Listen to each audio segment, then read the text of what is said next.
माँ बाप अपनी सारी खुशियाँ अपनी औलाद पर लुटा देते हैं और अपनी औलाद की हर बात का अच्छी तरह से ख्याल करते हैं, कभी भी अपने बच्चों से दुखी नहीं होते हैं और यहाँ तक कि उनकी हर शरारत और परेशान करने वाली बातों से तंग नहीं होते, बल्कि उन्हें हर हाल में अच्छी शिक्षा देते हैं। खुद दुखी रहते हैं लेकिन औलाद पर दैख का साया भी नहीं पड़ने देते हैं।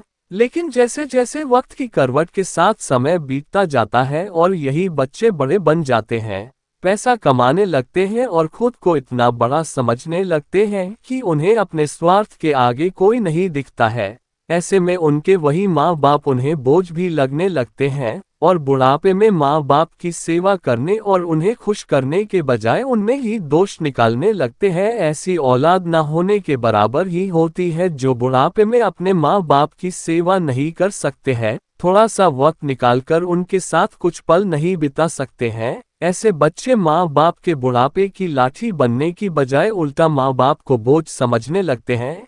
इसी सोच पर दिल को छू लेने वाली यह कहानी है, जिसे पढ़कर हम बहुत बड़ी सीख ले सकते हैं। एक 70 साल का बुजुर्ग व्यक्ति अपने 40 साल के पढ़े लिखे बेटे के साथ अपने घर में सोफे पर बैठा था।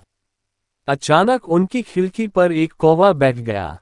पिता ने अपने बेटे से पूछा, यह क्या है? बेटे ने जवाब दिया, यह एक कौवा है। कुछ मिनटों के बाद पिता ने अपने बेटे से दूसरी बार पूछा, यह क्या है? बेटे ने कहा, पापा, मैंने अभी आपको बताया है, यह एक कौवा है। थोड़ी देर बाद बूढ़े पिता ने फिर से अपने बेटे से तीसरी बार पूछा, यह क्या है? इस समय बेटे की आवाज में कुछ गुस्सा था। तब उसने अपने पिता से झुंझलाते हुए बोला, यह एक कौवा है, एक कौवा। थोड़ी देर बाद पिता ने फिर से अपने बेटे से चौथी बार पूछा, यह क्या है? इस बार बेटा अपने पिता पर चिल्लाया, आप मुझसे बार बार एक ही सवाल क्यों पूछते रहते हैं? हालांकि मैंने आपको कई बता चुका हूं कि यह एक कौवा है, क्या आप इसे समझ नहीं पा रहे हैं? थोड़ी देर बाद पिता अपने कमरे में गए और एक पुरानी डायरी लेकर वापस आए, जिसे उन्होंने अपने बेटे के जन्म के बाद से बनाए रखा था। एक पेज खोलने पर उन्होंने अपने बेटे को उस पेज को पढ़ने के लिए कहा। जब बेटे ने इसे पढ़ा तो कुछ इस तरह से शब्द डायरी में लिखे गए थे, आज मेरा 3 साल का छोटा बेटा सोफे पर मेरे साथ बैठा था जब खिड़की पर एक कौवा बैठा था। मेरे बेटे ने मुझसे 25 बार पूछा कि यह क्या है और मैंने उससे 25 बार जवाब दिया कि यह एक कौवा है। मैंने उसे हर बार प्यार से गले लगाया और उसने मुझसे 25 बार फिर से वही सवाल पूछा।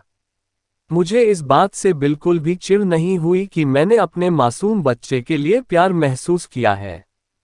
जबकि छोटे बच्चे ने उससे 25 बार पूछा, यह क्या है? पिता को 25 बार पूरे सवाल का जवाब देने में कोई गुस्सा नहीं आया, और आज जब पिता ने अपने बेटे से सिर्फ 4 बार यही सवाल पूछा, तो बेटे को चिढ़ और गुस्सा आ गया। इसे पक्का उस बेटे को अपने किए गए व्यवहार का पता चल गया था, जिससे वह अब मन ही बहुत शर्मिंदा हो रहा था। शायद अब उसे एहसास हो गया था कि उसका अपने बूढ़े पिता के प्रति व्यवहार अच्छा नहीं था। इसलिए जब आपके माता पिता बुढ़ापे में होते हैं, उन्हें न तो पीछे छोड़ें और न ही उन्हें एक बोझ के रूप में देखें, बल्कि उनके साथ एक दयालु शब्द बोलें, शांत, आज्ञाकारी, विनम्र और उनके प्रति दयालु बने। अपने माता पिता के प्रति विचारशील रहें। आज इस बात को कहें कि मैं अपने माता पिता को हमेशा खुश देखना चाहता हूँ। जब मैं छोटा बच्चा था उन्होंने मेरी देखभाल की, बिना किसी लालच के मुझ पर प्रेम लुटाया, मुझे एक बड़ा इंसान बनाया। उन्होंने आज समाज में मुझे एक व्यक्ति के रूप में प्रस्तुत करने के लिए सभी परेशानियों से लड़े मेहनत की, हमें इस योग्य बनाया कि हम समाज में सर उठाकर जी सके। भगवान से प्रार्थना करें, मैं अपने बूढ़े माता पिता की सर्वोत्तम तरीके से सेवा करूंगा। मैं अपने प्यारे माता पिता को सभी अच्छे और दयालु शब्द कहूंगा, चाहे वे कैसा भी व्यवहार करें।